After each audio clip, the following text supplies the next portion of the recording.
The theory of everything. Is there a theory or a philosophy which can explain the entirety of this universe, which can explain everything from knowing ourselves to knowing God to knowing the universe and the world around us? Is there a theory or is there a philosophy like that? Is there a framework through which we can look at this entire universe holistically and come to a deep understanding of what it actually is? If such a theory or philosophy exists, what is it and where is it? We will look into this in today's episode.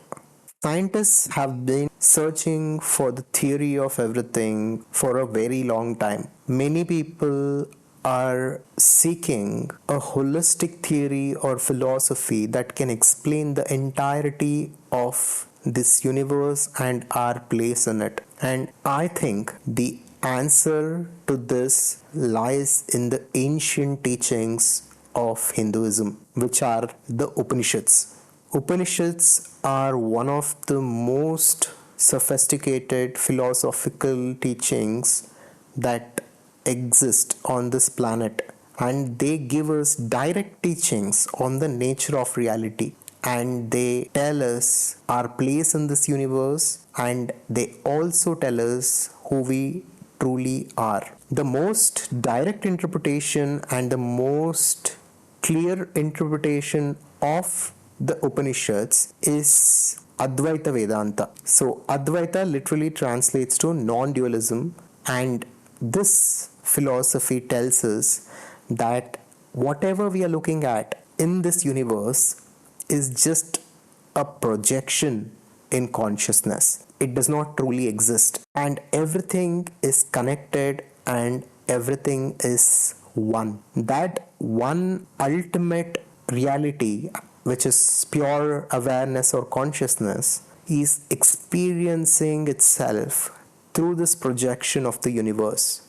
All this might seem complicated, so let me simplify this so that all of us can understand it. Now imagine nothing exists, no thing exists. There is absolute stillness, there is absolute blankness without any activity. But a fundamental force exists, which is unquantifiable, which is undescribable, which has no qualities to it, which is all pervading and which is formless. Let us call this pure awareness, or let us call it God. Now, God existed before the creation of this universe. When there was absolutely no activity as such, God existed. And then the creative potential of God was expressed and projected as this universe.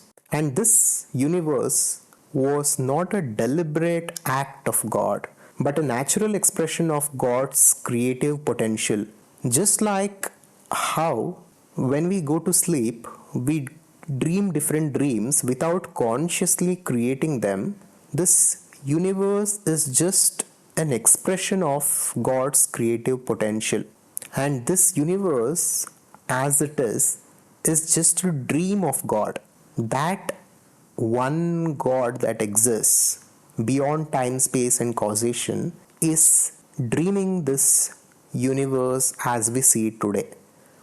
And that ultimate reality or God has put himself into the position of an individual like you and me, and is experiencing this world or this universe as a person with the limitations of body and mind. This is because an experience can happen only within time, space, and causation, and an experience can happen in a limited, finite way. So that God or universal consciousness has identified itself with a body and mind to have an individual experience from an individual perspective in this universe. And like this, it has identified itself with different individuals, different objects, different animals of universe in order to have infinite variety of experiences and in order to project infinite variety of expressions. I know this sounds really strange and it sounds like a plot of a science fiction movie, but this is the theory of everything. This universe and all the other universes, any number of parallel realities that might exist, and various different dimensions of existence from heavens and hells, if such a thing exists, all of it together is a dream of God, that one ultimate God. And that God is dreaming this entire existence as we see it and as we perceive it today. And that God is experiencing this universe that He has created Himself through us from an individual perspective.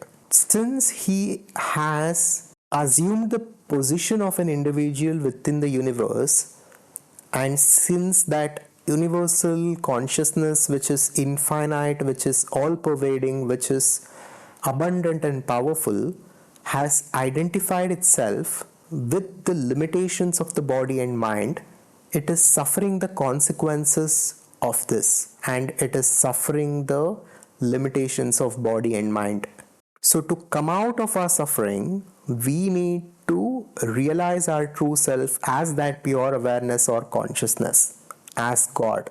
We need to realize Aham Brahmasmi. I am that ultimate reality or God. This is us going back to the original position as God. And this is us completing the cycle of evolution. So this was what I could understand and perceive from the teachings of Advaita Vedanta. Of course, this is sort of my own interpretation of it, but this is the theory of everything. So everything is connected. All of us and all the objects of the universe, although it looks like everything is different and it looks like everything is separate, is actually not separate. Just like within our dreams, different objects and different people with whom we are interacting will seem different to us, but once we wake up, we realize that it was that one mind, it was our mind that was dreaming all of it. This universe and this world as it is being dreamt by that God or by that pure awareness. And since all of it is just a projection or a dream in that awareness, it is all connected and it is all one. And this is Advaita. It is non-dual. There is just one reality in which everything exists. I hope this was valuable to you, and if you want to dive deep into these concepts in order to truly understand the nature of reality and in order to consciously create the life that you want to live in this material world, you can join our community cum learning platform that we call the Advaita Conscious Society. You can visit advaita.com for more information on this.